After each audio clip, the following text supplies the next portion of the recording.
Hello everyone, मैं दीक्षा। स्वागत है आपका आपके अपने यूट्यूब चैनल में। विजन आईएएस के पीटी 365 को कंप्लीट किया जा रहा है, जिसके अंतर्गत बात किया जाए तो ये हमारा अभी इकोनॉमी का सेगमेंट चल रहा है। यानी कौन कौन सा आ रहा है। पहला आपका पॉलिटी का जो था उसे दो पार्ट में कंप्लीट किया गया, पॉलिटी के सेगमेंट को। फिर अभी ये जो हमारा कम चल रहा है वो आपका इकोनॉमी का चल रहा है। इकोनॉमी के अंतर्गत देखा जाए तो ये हमारा पार्ट 6 है। पार्ट 6 के अंतर्गत ये हमारा लास्ट पार्ट होगा। इस पार्ट के साथ ही आपका इकोनॉमी का पीटी 365 खत्म हो जाएगा। अभी हमने कल्चर के 2 लेक्चर आपको दे दिए हैं, मतलब कि इसके 2 लेक्चर आ गए हैं, 2 लेक्चर और आने बाकी हैं। तो आज आपका इकोनॉमी का हो गया, कल और परसों में आपका कल्चर हो जाएगा। फिर जैसे ही ये पीटी 365 आपका कंप्लीट होता है, फिर जो अभी दिसंबर की आपकी मैगजीन आ गई है, उस मैगजीन को कंप्लीट किया जाएगा। तो चलिए शुरू करते हैं। शुरू करने के पहले बता दें कि आपके इसके अंतर्गत पूरे मेजर टॉपिक जैसे पहला, दूसरा, तीसरा, चौथा, पांचवा, छठा, सातवां, आठवां, नौवां, 10वां तक हमने कंप्लीट कर लिया था। आज जो आता है हमारा 11वां टॉपिक, वो मिसलेनियस रहे हैं। 11वें में आएगा खनन, ऊर्जा और उद्योग के बारे में। जैसे कि भारत में कोयला क्षेत्र, भारत में अपतटीय खनिज, भारत के इस्पात क्षेत्र में बायो इकोनॉमी के बारे में, अंतरिक्ष अर्थव्यवस्था में, स्वैच्छिक वाहन आधुनिकीकरण कार्यक्रम में, राष्ट्रीय योजना या ट्रांसमिशन के बारे में हो गया। वस्त्र क्षेत्र के अंतर्गत आता है। फिर तकनीकी क्षेत्र में अन्य प्रमुख घटनाक्रमों के अंतर्गत आएगा। फिर जो 8 कोर उद्योगों का सूचकांक है उसमें नवरत्न का दर्जा, गिफ्ट आईएफएससी के विकास में विशेषज्ञ समिति, विश्व स्वर्ण परिषद के बारे में। फिर आते हैं मिसलेनियस की ओर, तो देखते हैं कि निधि कंपनियों के बारे में पढ़ेंगे, आईएसआई आई मार्क के बारे में, ग्रीन सूट्स के बारे में, इन हेड्स इंटीग्रेटेड फ्रेमवर्क, दूरसंचार डिजिटल भारत निधि प्रशासन नियम 2024 में। और इसमें पढ़ेंगे animation, visual effect, gaming, comics और एक्सटेंडेड रियलिटी के लिए राष्ट्रीय उत्कृष्टता केंद्र। तो इस तरीके से देखे जाए तो ये हमारे फिर टॉपिक होंगे, तो इन टॉपिक को एक एक करके पढ़ा जाएगा। चलिए, तो आज का हमारा जो टॉपिक शुरू होता है वो आता है हमारा कौन सा टॉपिक। हम पढ़ेंगे आज खनन, ऊर्जा और उद्योग के बारे में। तो खनन, ऊर्जा और उद्योग के संदर्भ में हमारा पहला जो टॉपिक आता है वह है कोयला क्षेत्र के बारे में। तो हम कोयला क्षेत्र के बारे में पढ़ेंगे कि भारत में कोयला क्षेत्र की क्या स्थिति है, किस तरीके से यहाँ कहाँ पर कोयला प्राप्त होता है, भारत में कितना टन कोयले का उत्पादन होता है और इसके से रिलेटेड क्या का आयाम दिए गए हैं, तो इन सब के बारे में जानते हैं। तो भारत में कोयला क्षेत्र के संदर्भ में बात की जाए तो इसे केंद्रीय कोयला मंत्रालय ने कोल इंडिया लिमिटेड के तहत प्रमुख कोयला खदान परियोजनाओं के लिए global mining developers cum operator को शामिल करने के कोयला खनन में क्रांति लाने में एक परिवर्तनकारी पहल शुरू की है। तो क्या किया गया है इनके द्वारा? एक परिवर्तनकारी पहल शुरू की गई है, किसके लिए? Global mining developers cum operator, global mining developers cum operators के शामिल करके कोयला खनन में क्रांतिकारी लाने के लिए एक कोल इंडिया लिमिटेड के द्वारा ये पहल को शुरू किया गया है। तो इस तरीके से ये आता है। फिर आते हैं कि भारत में कोयला क्षेत्रक के बारे में। जैसे ये पहल तो शुरू की गई, लेकिन क्या होता है कि भारत में कोयला की क्या स्थिति है, कितना आयात होता है, कितना निर्यात होता है, कहाँ से कोयला निकलता है, कितना भंडारण में विश्व में क्या रैंकिंग है, तो इसमें जान लेते हैं।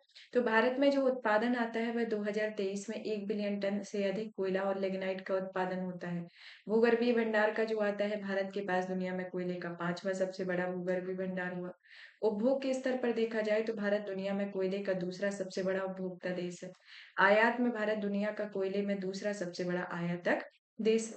विद्युत उत्पादन के मामले में देखें तो भारत की बिजली उत्पादन क्षमता 50.7% कोयला और लिग्नाइट पर निर्भर है। तो इस तरीके से देखा जाए तो ये कोयले के भंडारण का एक ओवरव्यू है। अब चलते हैं हम कोयला क्षेत्र में स्थानीय समस्याएं एवं चुनौतियों के बारे में। तो इसमें सबसे पहले तो आता है कि आयात पर निर्भरता का होना। आयात पर निर्भरता किस तरीके से, कि इसमें देखा जाए तो इसका मुख्य कारण भारत में उच्च ग्रॉस क्लोरीफिक वैल्यू वाले कोयले की उपलब्धता कम है, और यहाँ उच्च कैलोरीफिक जो वैल्यू वाले कोयले की राख में सल्फर की मात्रा कम होती है। लोहा तथा इस्पात जैसे क्षेत्र कोयले के प्रमुख आयातक होते हैं, और देश में उत्पादित कुकिंग कोयले में 28 से 42% तक की राख होती है। वहीं आयातित कोयले में राख का प्रतिशत 10% से भी कम होता है।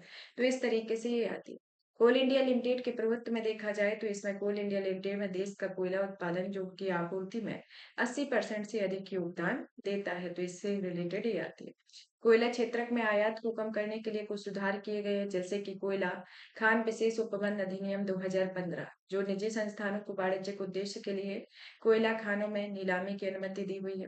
खान और खनिज संशोधन अधिनियम 2021, जिसमें आवंटन में पारदर्शिता और दक्षता बढ़ाने पर जोर दिया गया है, और यह समग्र पूर्वेक्षण लाइसेंस सह खनन पट्टा की अनुमति दी गई है, और ये जो रियायत है वह 2 चरणों में दी जाती है। कोयला खनन में स्वचालित मार्ग से 100% एफडीआई की अनुमति दी गई है, और राजस्व साझाकरण मॉडल के अंतर्गत इसमें सार्वजनिक निजी भागीदारी परियोजनाओं का विकास का एक तरीका होता है, जिसमें निजी कंपनियां अपने राजस्व का हिस्सा सरकार के साथ साझा करती और उत्पादन साझाकरण अनुबंध में निजी कंपनियां अपने लाभ का एक हिस्सा सरकार के साथ साझा करती हैं। और भारत सरकार ने 2016 में हाइड्रोकार्बन अन्वेषण लाइसेंसिंग नीति जारी की है, और यह राजस्व साझाकरण मॉडल उत्पादन साझाकरण अनुबंध को प्रतिस्थापित भी करता है। तो इस तरीके से आते हैं। अब आते हैं कोयले के बारे में जान लेते हैं। और भारत में कोयले का भंडार कहाँ-कहाँ पर है? तो भारत में कोयले का भंडार जैसे कि आपका जम्मू कश्मीर में है, लद्दाख में है, छत्तीसगढ़ में है, मेघालय में है। तो इसमें प्रकार भी है, जहाँ पर रेड रेड है वहाँ कौन सा है, वहाँ ये रेड वाली जो स्थिति है, तो यहाँ कौन सा कोयला जम्मू कश्मीर पाया जाता है, एंथ्रेसाइट कोयला पाया जाता है। लिग्नाइट कोयला ये जो डार्क डार्क जगह है यहाँ पर पाया जाता है, जैसे कि मध्य प्रदेश, छत्तीसगढ़, झारखंड, पश्चिम बंगाल, बिहार, असम, अरुणाचल प्रदेश, मेघालय, सब जगह सबसे ज्यादा लिग्नाइट कोयला पाया जाता है। फिर आपका तमिलनाडु में बिटुमिनस पाया जाता है, और यहाँ गुजरात में बिटुमिनस, राजस्थान में बिटुमिनस, तो ये कुछ क्षेत्र होते हैं वहां पर बिटुमिनस कोयला पाया जाता है। कोयला आसानी से जलने वाली काले या भूरे रंग की तलछटी चट्टान होती है, जो मुख्य रूप से कार्बन से बनी होती है। और कोयले का जो आरंभिक रूप होता है पीट होता है, और पीट एक नरम कार्बनिक पदार्थ है जिसमें आंशिक रूप से अपघटित वनस्पतियां एवं खनिज पदार्थ होते हैं। भारत में पाई जाने वाली कोयले की किस्में हैं, जैसे कि एंथ्रेसाइट कोयला, जो कि हाई यानी कि उच्चतम ग्रेड का होता है, और यहाँ पर उच्च प्रतिशत में स्थिर कार्बन भी होता है। यहाँ कोयला कठोर भंगुर काला और चमकदार होता है, और जम्मू कश्मीर के कुछ क्षेत्रों में कम मात्रा में भी पाया जाता है। फिर चलते हैं बिटुमिनस कोयला की ओर, जो कि मध्यम ग्रेड का कोयला होता है, जहाँ पर उच्च हीटिंग क्षमता होती है, और भारत में बिजली उत्पादन क्षमता में सबसे अधिक उपयोग किया जाने वाला कोयला है। सब बिटुमिनस कोयला जो होता है वह काले रंग का होता है, लेकिन चमकदार नहीं होता, और इसमें लिग्नाइट से अधिक उच्च हीटिंग के गुण होते हैं।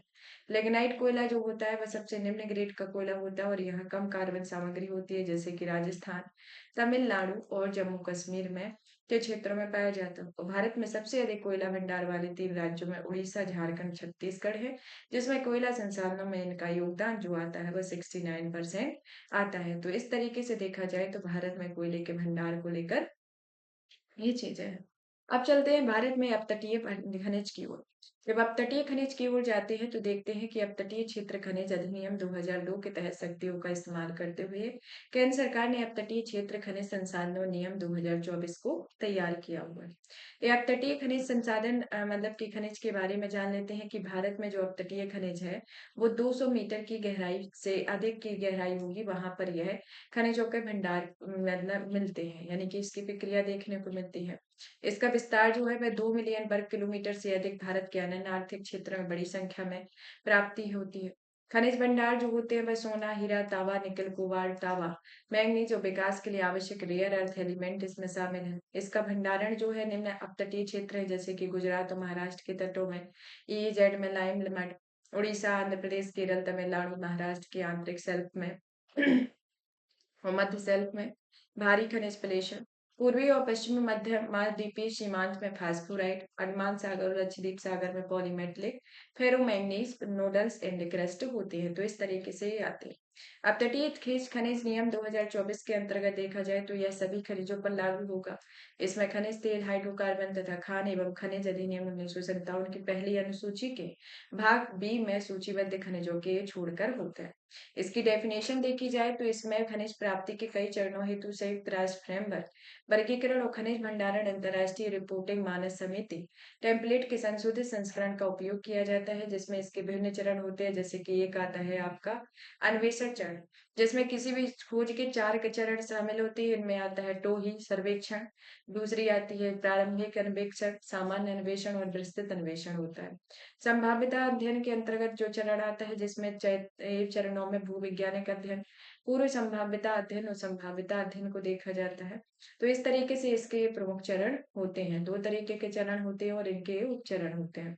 अन्वेषण मापक को देखा जाए तो यह सैन्य संसाधनों के सटीक आकलन और संधारणीय विकास सुनिश्चित करने के लिए एक सख्त अन्वेषण मानकों का अनिवार्य करता है। भूवैज्ञानिक अध्ययन देखने को मिलता है, विशिष्ट अन्वेषण मानदंड इसके अंतर्गत देखने को मिलते हैं। गहरे समुद्र में खनन किए जाने वाले खनिज के प्रकार आते हैं, जैसे कि पॉलीमेटेलिक नोडल्स जो होता है, वह समुद्री नितल पर पाए जाने वाले खनिजों के छोटे व आलू के आकार के ढेर होते हैं, जैसे मैग्नीज और लोहे जैसी धातुओं में उच्च सांद्रता होती है। समुद्री नितल के विशाल संभार देखने को मिलते हैं। कोबाल्ट समृद्ध फेरोमैग्नेटिक क्रस्ट होता है, जो निक्षेप होते हैं, जो समुद्री टीला और अन्य जलमग्न पर्वतों पर बनते हैं। तो इस तरीके से आते हैं।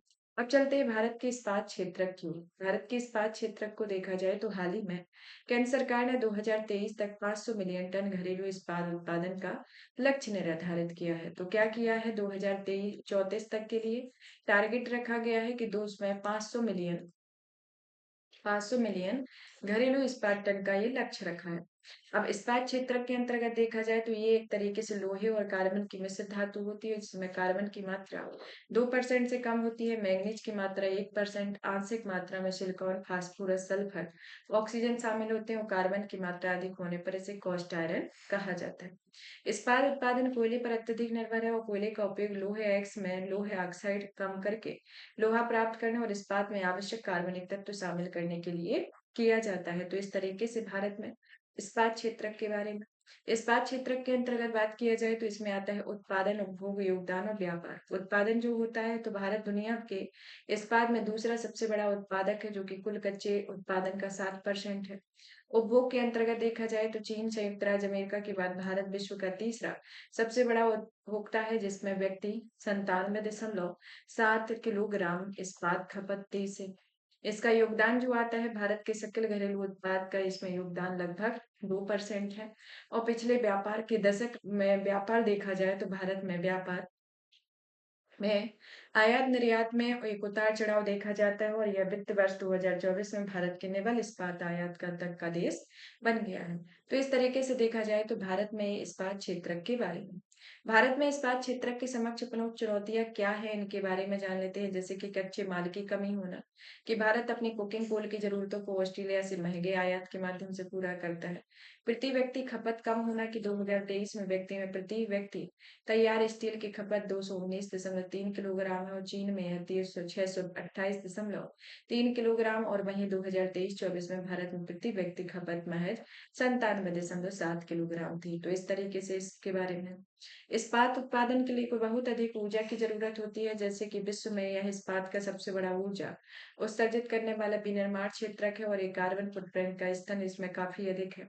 इसमें देखा जाए तो ये लॉजिस्टिक इस्पात क्षेत्र को सरकारी मतलब बढ़ावा देने के लिए कुछ सरकार के पहले हैं, जैसे कि राष्ट्रीय इस्पात नीति, जो कि 2017 में आई। इसका लक्ष्य 2030 से 31 तक भारत में इस्पात उत्पादन क्षमता को बढ़ाकर 300 मिलियन टन करना और प्रति व्यक्ति इस्पात की खपत को बढ़ाकर 160 किलोग्राम करना है। और इसमें मेक इन इंडिया पहल के साथ ही पीएम गति शक्ति राष्ट्रीय मास्टर प्लान के अंतर्गत इसमें रेलवे, रक्षा, आवास जैसे प्रमुख क्षेत्रों की मांग को बढ़ावा देने के लिए प्रयास किए जा रहे हैं। तो इस तरीके से भारत में लोहे एवं इस्पात उद्योग है। स्पेशलिटी स्टील हेतु उत्पादन से समृद्ध प्रोत्साहन योजना हुई है, जो कि इस्पात को बढ़ावा देने के लिए शुरू की गई। मिशन पूर्ण हुआ है वह कोलकाता में एक एकीकृत हब की स्थापना के माध्यम से पूर्वी भारत के विकास में शुरू किया गया। संशोधित इस्पात आयात निगरानी प्रणाली इसमें शुरू की गई, जिससे आयात अत्यधिक प्रभावी तरीके से निगरानी करना और घरेलू इस्पात उद्योग को प्रभावित करने की समस्याओं का समाधान करना है।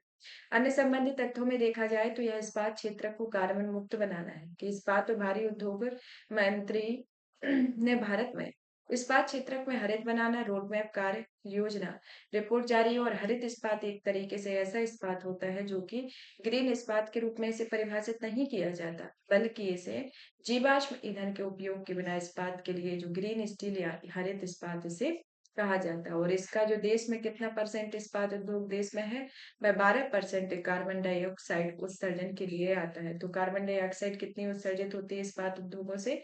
12% होती है। इस्पात क्षेत्र के लिए कार्बन मुक्त करने के लिए कौन-कौन से पहले है जैसे कि परफॉर्म अचीव ट्रेंड। यह परफॉर्म अचीव ट्रेंड के अंतर्गत ये राष्ट्रीय वर्धित ऊर्जा दक्षता मिशन का हिस्सा है। इस्पात स्क्रैप रिसाइक्लिंग नीति 2019 जिसमें धातु स्क्रैपिंग केंद्रों की स्थापना को सुगम बनाने और बढ़ावा देने के लिए है। राष्ट्रीय ग्रीन हाइड्रोजन मिशन जिसमें इस्पात मंत्रालय के द्वारा इसका उपयोग किया जाएगा, इसके उपयोग को बढ़ावा दिया जाएगा। कार्बन क्रेडिट ट्रेडिंग योजना जिसका उद्देश्य विभिन्न क्षेत्रों में ग्रीन हाउस गैसों की उत्सर्जन को कम करने या रोकने के लिए इसका मूल्य निर्धारण करना होता है। तो इस तरीके से ये आते हैं। अब चलते हैं हम नेक्स्ट टॉपिक बायो इकोनॉमी की ओर। बायो इकोनॉमी क्या है? बायो इकोनॉमी की सुर्खियों में इनके बारे में जानते हैं। तो bio economy global bio India 2024 में चौथे संस्करण में केंद्रीय मंत्री ने इस बात पर प्रकाश डाला है कि अगली औद्योगिक क्रांति जैव अर्थव्यवस्था से प्रेरित होगी। ग्लोबल बायो इंडिया जैव प्रौद्योगिकी विभाग और इसकी सार्वजनिक क्षेत्र की इकाई है जो जैव प्रौद्योगिकी उद्योग सहायता अनुसंधान परिषद के द्वारा शुरू गई एक रणनीतिक पहल होती है और बायो इकोनॉमी एक जैविक संसाधनों जैसे कि जानवरों, पौधों, सूक्ष्म जीवों जैसी जैविक क्रियाओं, किण्वन जैव संश्लेषण और विधियों पर आधारित एक अर्थव्यवस्था का रूप होता है जिसका उद्देश्य सभी क्षेत्रों में संधारणीय तरीके से वस्तु एवं सेवाओं की आपूर्ति करना होता है। तो क्या है बायो इकोनॉमी? ऐसे ही जैविक संसाधन जो जैसे कि जैविक संसाधन में पौधे सूक्ष्म जीव होंगे, वो जैविक क्रियाएं जिसमें किण्वन से संश्लेषण होगा और विधियों पर आधारित एक अर्थव्यवस्था का रूप होगा जिसमें क्या होगा सभी आर्थिक क्षेत्रों के संधारणीय तरीके से वस्तुओं एवं सेवाओं का उपयोग करना यानी कि उसको एक सस्टेनेबल तरीके से कि ऐसी इन आवश्यकताओं का उपयोग करना कि वो भविष्य के लिए भी संरक्षित किया जा सके। तो ये बायो इकोनॉमी है। बायो इकोनॉमी के क्षेत्र आते हैं जैसे कि bio industrial, bio pharma, bio agriculture आदि आते हैं। इसकी स्थिति को देखा जाए तो इसका आकार 2014 में $10 बिलियन से बढ़कर 2024 में 130 बिलियन हो गया और बायो मैन्युफैक्चरिंग मामले में भारत वैश्विक स्तर पर 12th नंबर पर पहुंच गया है। बायो इकोनॉमी के इम्पोर्टेंस को देखा जाए तो इसमें जीवाश्म ईंधन पर निर्भरता कम होती है, ग्रीन हाउस गैस को उत्सर्जन कम होता है, स्थिरता को बढ़ावा मिलता है, चक्रीय अर्थव्यवस्था को बढ़ावा मिलता है आदि इस तरीके की आती है। बायो इकोनॉमी को बढ़ावा देने के लिए शुरू की गई पहलों में जैसे कि भारत में जैव प्रौद्योगिकी नवाचार इकोसिस्टम को आगे बढ़ाने के लिए बिराक यानी कि जैव प्रौद्योगिकी उद्योग सहायता अनुसंधान परिषद सबसे महत्वपूर्ण भूमिका निभाता है और यह विभिन्न क्षेत्रों में केंद्रित बायोटेक्नोलॉजी इमिग्रेशन ग्रांट स्कीम बायोनेक्स जैसी योजनाएं शुरू की गई।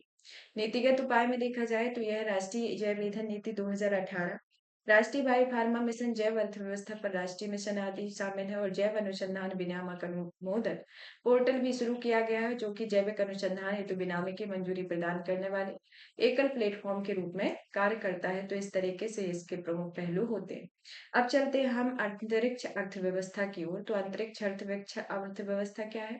क्योंकि ये अर्थव्यवस्था के अंतर्गत ही आती है लेकिन इनको अलग अलग नाम दिए गए हैं और इनका क्या भारत की अर्थव्यवस्था पर इफेक्ट पड़ रहा है तो इनको ये इससे रिलेटेड आपके क्वेश्चन आते हैं जैसे कि बायो अर्थव्यवस्था हो गया, अंतरिक्ष अर्थव्यवस्था की सुर्खियों में रहा अंतरिक्ष अर्थव्यवस्था क्या है जिसमें 1,000 करोड़ रुपए का वेंचर कैपिटल स्थापित किया गया है। तो इस तरीके के आपके क्वेश्चन आएंगे तो आपको ध्यान रखना है और इसकी घोषणा किसमें की गई है जैसे कि इसकी अंतरिक्ष अर्थव्यवस्था की या स्पेस इकोनॉमी की घोषणा किसमें की जाती है जो 2024-25 का बजट पेश किया जाता है उस दौरान इसकी घोषणा की जाती है और 1,000 करोड़ रुपए के वेंचर कैपिटल फंड स्थापित किया जाता है। अब इस अन्वेषण के लिए निजी क्षेत्रों की भागीदारी को बढ़ावा देने वाले प्रमुख संगठन में आते हैं जैसे कि भारतीय राष्ट्रीय अंतरिक्ष संवर्धन प्राधिकरण केंद्र और यह एक स्वायत्त एजेंसी और इसके कार्यों में शामिल है भारत में गैर सरकारी निजी संस्थान के अंतरिक्ष गतिविधियों को विनियमित करना, बढ़ावा देना, मार्गदर्शन करना, निगरानी करना और पर्यवेक्षण करना है। भारतीय अंतरिक्ष संगठन की स्थापना 2020 में की जाती है और यह एक शीर्ष गैर लाभकारी उद्योग संगठन है जिसमें भारत के निजी और सार्वजनिक क्षेत्र उद्योगों के विकास की दिशा में ये कार्य कर रहे हैं। न्यू स्पेस इंडिया लिमिटेड के अंतर्गत देखा जाए तो यह अनुसूची 1 की श्रेणी की कंपनी होती है और 2019 में इसरो की वाणिज्यिक गतिविधियों को संभालने के लिए स्थापित की गई। अंतरिक्ष में निजी क्षेत्रों की भागीदारी के अंतर्गत देखा जाए तो इसमें आता है जैसे कि वनवेव इंडिया अग्निकुल कॉस्मोस अंतरिक्ष आधारित स्टार्टअप विक्रम एस आता है। वनवेव इंडिया जो आती है वह भारतीय अंतरिक्ष विनियामक इन स्पेस से मंजूरी प्राप्त करने वाली पहली कंपनी बन गई है जो सैटेलाइट ब्रॉडबैंड सेवाएं प्रदान करेगी। अग्निकुल क्रॉसमॉस जो होती है वह आईआईटी मद्रास द्वारा संचालित स्टार्टअप अग्निकुल कॉस्मोस ने स्वदेशी रूप से तैयार और विकसित किए गए दुनिया के ऐसे पहले रॉकेट का सफलतापूर्वक परीक्षण किया है जो single piece 3D printing engine पर लगा है।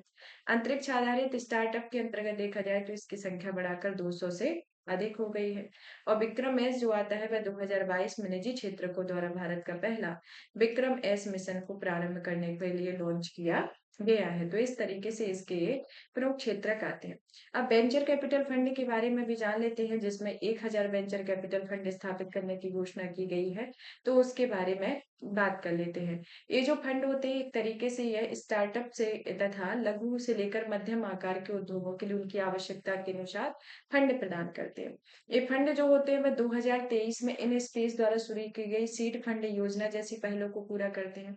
आखिर इसकी आवश्यकता क्यों है इसके बारे में देखें तो ये इसे 2030 तक वैश्विक वाणिज्यिक अंतरिक्ष अर्थव्यवस्था में भारत की हिस्सेदारी को बढ़ाकर 10% तक करना है और कम ब्याज दर पर पूंजी की उपलब्धता सुनिश्चित करना और अंतरिक्ष क्षेत्रक में अधिक पूंजी की आवश्यकता वाला क्षेत्रक होना है। अंतरिक्ष प्रौद्योगिकी की उद्यमशीलता को बढ़ावा देने के लिए भारत के पहलों में जैसे कि भारतीय अंतरिक्ष नीति 2023 जो कि सभी क्षेत्रों में गैर सरकारी संस्थानों की शुरू से अंत तक भागीदारी को बढ़ावा देती है।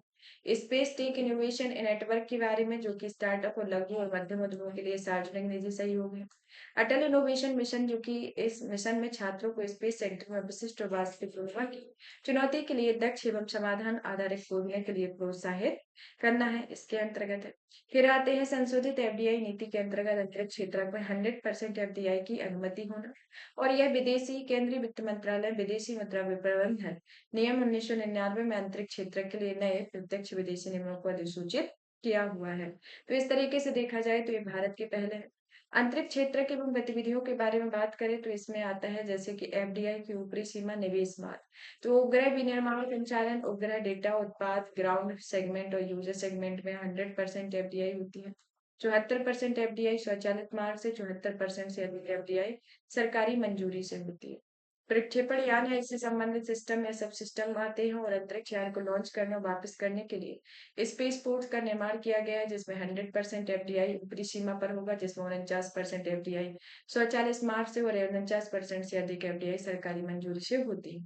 उपग्रहों ग्राउंड सेगमेंट यूजर सेगमेंट के लिए घटकों का सिस्टम व सब सिस्टम का भी निर्माण होता है जिसमें 100% एफडीआई होती है जिसमें यह एफडीआई स्वचालित मार्ग से होती है। तो इस तरीके से ये आता है। स्वैच्छिक वाहन आधुनिकीकरण कार्यक्रम के बारे में बात करें तो ये जो है वो इससे हाल ही में केंद्रीय सड़क परिवहन और राजमार्ग मंत्रालय ने इस मंत्रालय को या वाहन स्क्रैपिंग नीति को शुरू किया।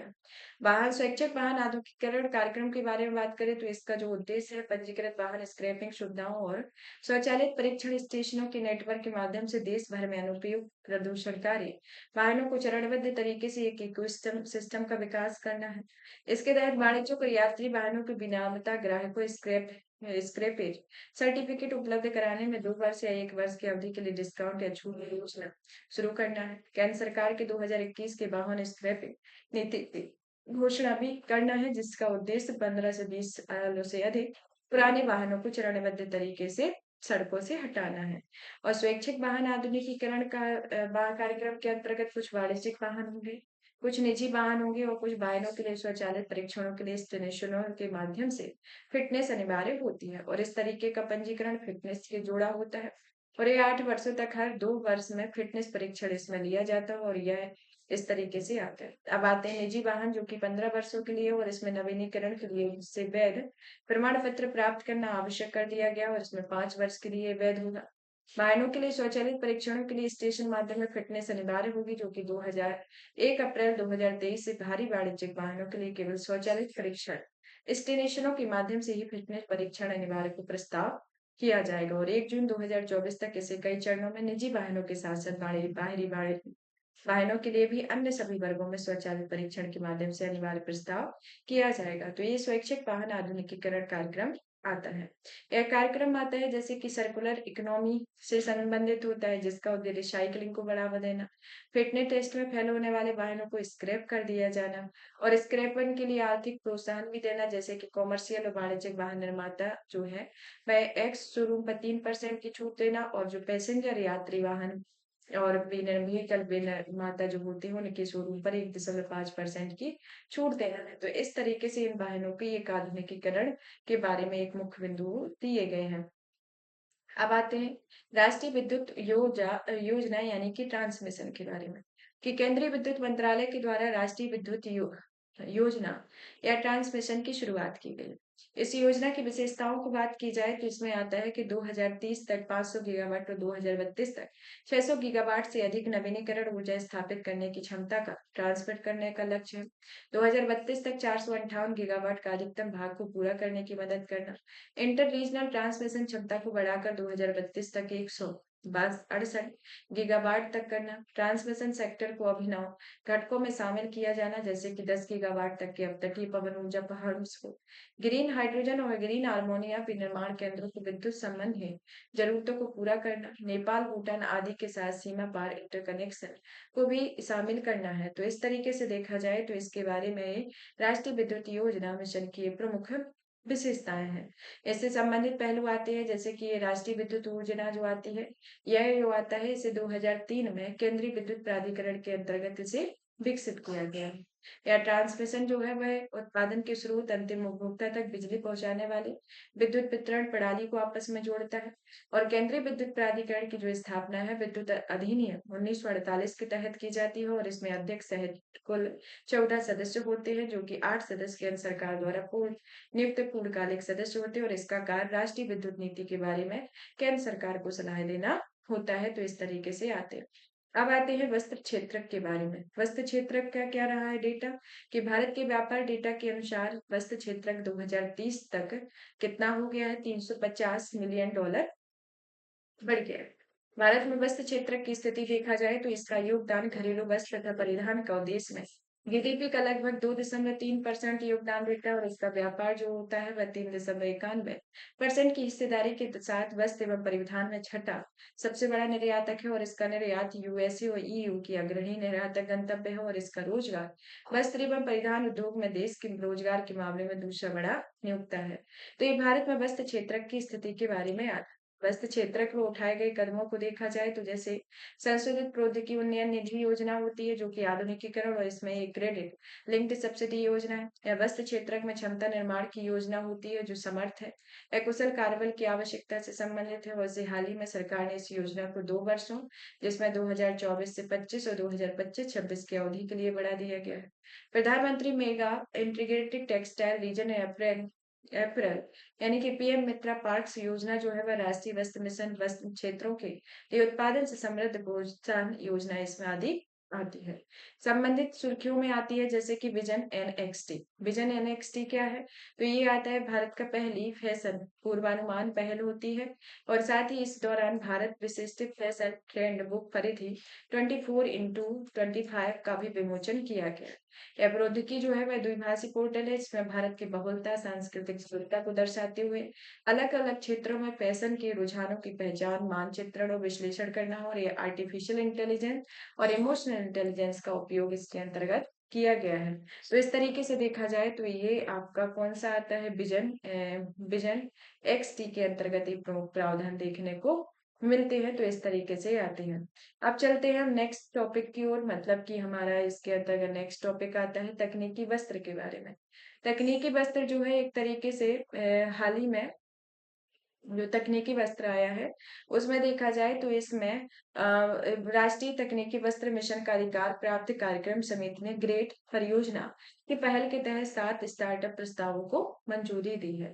तो कितने प्रस्तावों को, 7 स्टार्टअप प्रस्ताव है उनको मंजूरी दी गई है।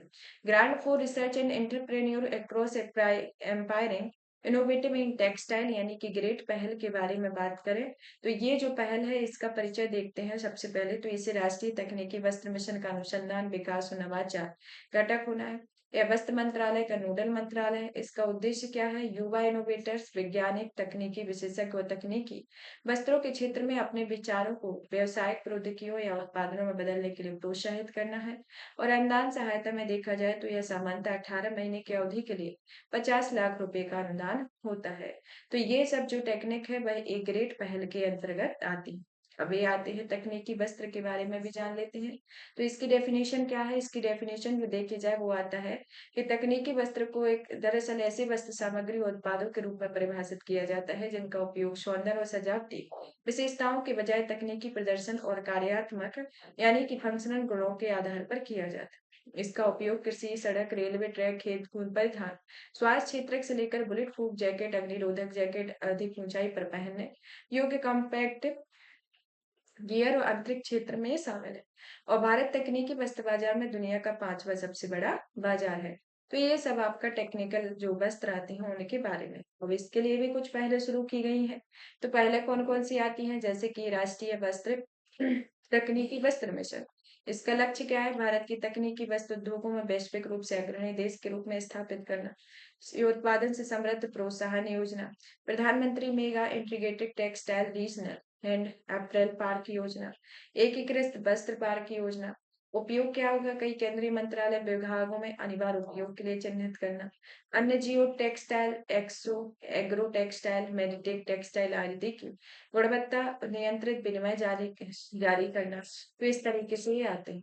अब प्रमुख घटनाक्रमों के बारे में भी देख लेते हैं, जैसे कि 8 कोर उद्योगों के बारे में। 8 कोर उद्योगों का सीक्वेंस आपका पूछ लिया जाता है और इनका ये भी पूछ लिया जाता है कि प्रेजेंट में कितना किसका योगदान है। तो इसमें 8 कोर उद्योगों के बारे में भी जान लेते हैं, साथ ही साथ में देख लेते हैं कि अभी फरवरी 2024 में इसमें जो आंकड़े जारी किए गए हैं उसमें 6.7% की वृद्धि देखी गई है। तो 8 कोर उद्योगों से रिलेटेड आपका यूपीएससी में क्वेश्चन पूछे ही जाते हैं। तो इसका नाम याद रखना है, साथ ही साथ इनकी हिस्सेदारी भी याद रखना है। तो 8 कोर उद्योगों को संयुक्त उत्पादन और इनके प्रदर्शन को मापता है। इसमें आते हैं उर्वरक, सीमेंट, प्राकृतिक गैस, कच्चा तेल, कोयला, बिजली, इस्पात, पेट्रोलियम, रिफाइनरी उपयाग उत्पादन।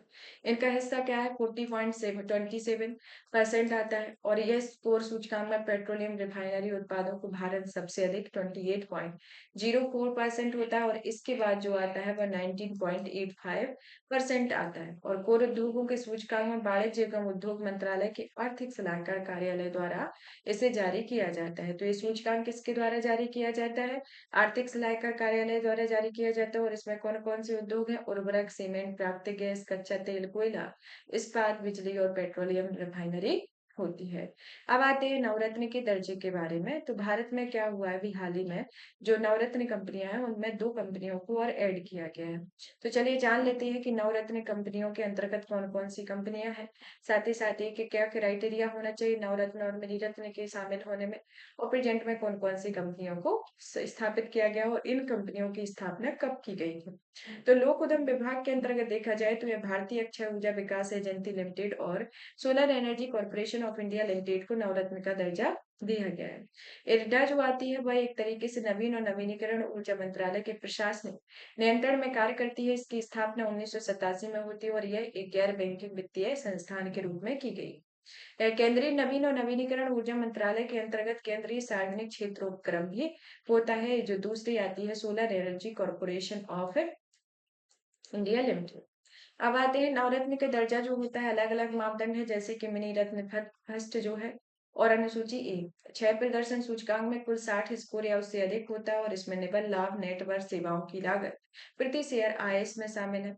मिनी रत्न का दर्जा प्राप्त करने के लिए पात्रता होती है, जैसे कि मिनी रत्न श्रेणी का फर्स्ट का दर्जा जो है पिछले 3 वर्षों में लगातार लाभ कमाया हो, कई पूर्व लाभ 3 वर्षों में कम से कम 1 वर्ष में 3 करोड़ रुपया उससे अधिक हो, पॉजिटिव नेटवर्क की स्थिति हो।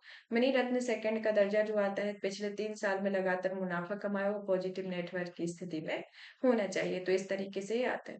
फिर आते हैं गिफ्ट आईएफएससी के विकास पर विशेषज्ञ समिति के बारे में कि हाल ही में global finance and accounting hub के रूप में विकसित करने हेतु इस विशेषज्ञ समिति में अंतर्राष्ट्रीय वित्तीय सेवा प्राधिकरण ने अपनी रिपोर्ट सौंपी हुई है और यह केंद्रीय वित्त मंत्रालय की अधिसूचना के बाद विशेषज्ञ समिति का गठन किया गया और यह अंतर्राष्ट्रीय वित्तीय सेवा केंद्र अधिनियम 2019 के तहत बही खाता लेखांकन कराधान वित्तीय अपराध पर नजर रखने वाली प्रक्रियाओं को पालन करने वाली वित्तीय सेवाओं के रूप में से वर्गीकृत किया गया है।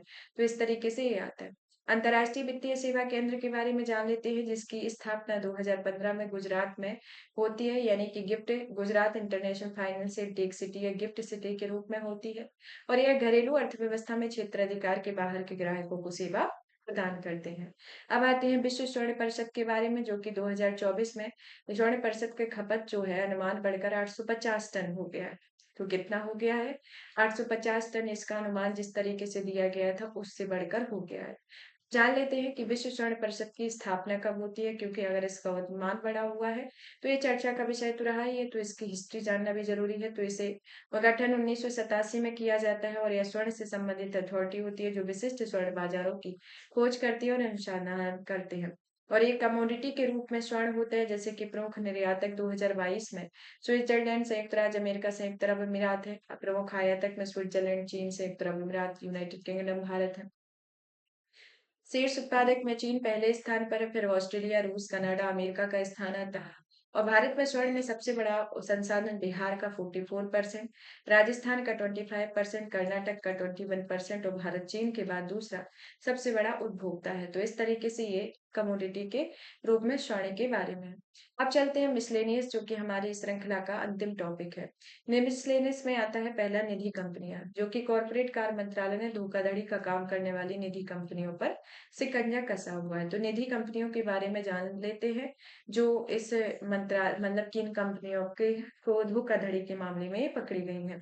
तो निधि कंपनियां क्या होती है? एक तरीके से वो कंपनियां होती हैं जो कंपनी अधिनियम 2013 के तहत इन्हें 2013 के अंतर्गत इन्हें सूचीबद्ध किया गया है और इसे 2014 में इसके लिए कुछ नियम जारी किए गए और 2022 में इसे संशोधन किया गया। इसका उद्देश्य क्या होता है? अपने सदस्यों को मितव्ययी होने और बचत करने की आदत में विकसित करना है और ये कंपनियां जो होती हैं सदस्यों से ही जमा राशि स्वीकार करती हैं और उन्हें आपसी लाभ के लिए उधार देती हैं। इनका मानदंड जो आता है कि इन्हें न्यूनतम 200 होनी चाहिए और ये 10 लाख या उससे अधिक की निवल स्वामित्व वाली निधि होना जरूरी हो जाता है। तो इस तरीके से ये आती है। फिर आते हैं हम आईएसआई मार्क की ओर। तो आईएसआई मार्क क्या है? इसे केंद्र सरकार के गुणवत्ता नियंत्रण आदेश के माध्यम से स्टेनलेस स्टील रसोई के एल्यूमीनियम बर्तनों के लिए इंडियन स्टैंडर्ड इंस्टीट्यूशन मार्क अनिवार्य कर दिया गया है यानी कि इंडियन इंस्टीट्यूट मार्क्स यानी कि आईएसआई मार्क्स को इसको आईएसआई जो मार्क्स होता है इसके लिए क्या कर दिया गया है? अनिवार्य कर दिया है। किसके लिए? जो स्टेनलेस स्टील और रसोई के एल्यूमिनियम बर्तन है उनके लिए। तो आईएसआई मार्क क्या होता है और इसे किसके द्वारा जारी किया जाता है? तो ये जो होता है इसे भारतीय मानक ब्यूरो के द्वारा जारी किया जाता है, विकसित किया जाता है। जो एक तरीके से ये मार्क गुणवत्ता उत्पाद की गुणवत्ता और सुरक्षा का आश्वासन देता है और इसे जारी करने के लिए स्कीम फर्स्ट योजना के तहत इसे अनिवार्य कर दिया गया है और इसमें भारत में बेचे जाने वाले कुछ उत्पाद जो होते हैं इस मार्ग के लिए अनिवार्य करता है। विद्युत उपकरण जैसे स्विच, मोटर, हीटर, किचन उपकरण, सीमेंट, ऑटोमोबाइल एसेसरी, चिकित्सा उपकरण, इस्पात, लोहे उत्पाद और खिलौने इसमें शामिल होते हैं। भारतीय मानक ब्यूरो के बारे में भी जान लेते हैं जो कि एक राष्ट्रीय मानक निर्धारित करने वाली संस्था होती है और यह अधिनियम 2016 के तहत था जिसका उद्देश्य मानकीकरण, मार्किंग, गुणवत्ता प्रमाणन कार्यों को सामंजस्यपूर्ण विकसित करना है और इसमें कुछ मानक है जैसे कि हॉलमार्क में जो आता है वह बहुधातु की वस्तुओं की शुद्धता और उत्कृष्टता के लिए आधिकारिक है और इको मार्क जो आते हैं पर्यावरण के लिए अनुकूल उत्पादों की लेबलिंग इसमें की जाती है। अब आते हैं हम ग्रीन सूट्स के बारे में कि ये क्या होते हैं। आरबीआई के द्वारा भारत में ग्रामीण अर्थव्यवस्था पर फास्ट मूविंग कंज्यूमर गुड्स क्षेत्र को ग्रीन सूट से कहा भूमिका निभा रहा है। तो क्या कर रहा है ये भारत की जो ग्रामीण अर्थव्यवस्था है उसमें क्या हो रहा है कि इसके लिए ग्रीन सूट्स का निर्माण कर रहा है। अब ग्रीन सूट्स किस चीज का संकेत देखते हैं? ये देते हैं अर्थव्यवस्था या क्षेत्र में आर्थिक मंदी किस तरीके से बढ़ रही है उसका ये संकेत देते हैं। और ये जो आपके फास्ट मूविंग कंज्यूमर गुड्स होते हैं वह एक तरीके से हाई जो आपके आपका टर्नओवर होता है वह उसमें उपभोक्ता पैकेज्ड सामानों के रूप में जाना जाता है और ऐसे सामान जिनका कम समय में उत्पादन, वितरण और मार्केटिंग का उपयोग किया जाता है, जैसे डिटर्जेंट, टॉयलेटरीज, दांत साफ करने के उत्पाद और सौंदर्य प्रसाधन, इसमें ग्रीन सूट्स के अंतर्गत आते हैं। फिर आते हैं इनहैंड्स इंटीग्रेटेड फ्रेमवर्क के बारे में कि हाल ही में फिनलैंड में इनहैंड्स इंटीग्रेटेड फ्रेमवर्क के तहत वित्त पोषित परियोजनाओं के जरिए अल्प विकसित देशों को सहायता दी गई है और ये एक तरीके से बहुपक्षीय साझेदारी होती है और ये अल्प विकसित देशों को व्यापार के माध्यम से गरीबी कम करने, विकास और सतत विकास के लिए सहायता देते हैं, जिसमें 51 देश भागीदार होते हैं और इसमें विश्व बैंक, विश्व व्यापार संगठन जैसे अंतर्राष्ट्रीय संगठन भी सहायता करते हैं और इसमें परियोजना सेवा कार्यालय में इनहैंडेड इंटीग्रेटेड फ्रेमवर्क का ट्रस्ट फंड मैनेजर होता है। तो इस तरीके से इनहैंडेड इंटीग्रेटेड फ्रेमवर्क है। फिर आते हैं दूरसंचार यानी कि डिजिटल भारत निधि प्रशासन नियम 2024 के बारे में। इसका कार्यान्वयन जो है वह डिजिटल दूरसंचार विभाग के द्वारा डिजिटल भारत निधि को कार्यान्वित किया गया है और यह दूरसंचार अधिनियम 2023 के प्रदत्त शक्तियों के प्रयोग के लिए इसे अधिसूचित किया गया है। डिजिटल भारत निधि के बारे में बात करें तो इसकी स्थापना दूरसंचार अधिनियम 2023 के माध्यम से होती है और ये अल्प सेवित दूर दराज या ग्रामीण क्षेत्रों में किफायती कीमतों पर दूरसंचार योजनाओं के वित्त पोषण के लिए स्थापित किया गया है और यह भारतीय टेलीग्राफिक अधिनियम 1885 के तहत सार्वभौमिक सेवा दायित्व निधि की जगह लेता है। फिर आते हैं animation, visual effect, gaming, comic, extended reality के लिए राष्ट्रीय उत्कृष्टता केंद्र के बारे में कि 2022-23 के बजट में animation, visual effect, gaming, comics, extended reality के क्षेत्र में एक टास्क फोर्स गठित करने का प्रस्ताव रखा गया। यह टास्क फोर्स जो है वह राष्ट्रीय उत्कृष्टता केंद्र का गठन किया गया है और ये कंपनी अधिनियम 2013 की धारा 8 के तहत इसे स्थापित किया गया है, जो कि अस्थायी नाम Indian institute for immersive creative रखा गया और ये इससे जुड़े स्टार्टअप को बढ़ावा देने के लिए इनक्यूबेशन सेंटर के रूप में ये कार्य करेगा और ये भारत के क्रिएटिव इकोनॉमी को भी बढ़ावा देगा। और क्रिएटिव इकोनॉमी या ऑरेंज इकोनॉमी क्या होती है? एक तरीके से ज्ञान आधारित आर्थिक गतिविधि होती है जिसमें यह रचनात्मक उद्यम में प्राथमिक इनपुट में रचनात्मकता, बौद्धिक संपदा का उपयोग करते हुए उपभोक्ता की वस्तुएं एवं सेवाओं का सृजन, उत्पादन और वितरण किया जाता है और इसमें भारत में उद्योग का आकार लगभग $30 बिलियन किया है और भारत के 8% कार्यशील जनसंख्या को रोजगार भी प्रदान करता है। तो इस तरीके से देखा जाए तो इसके बारे में आता है।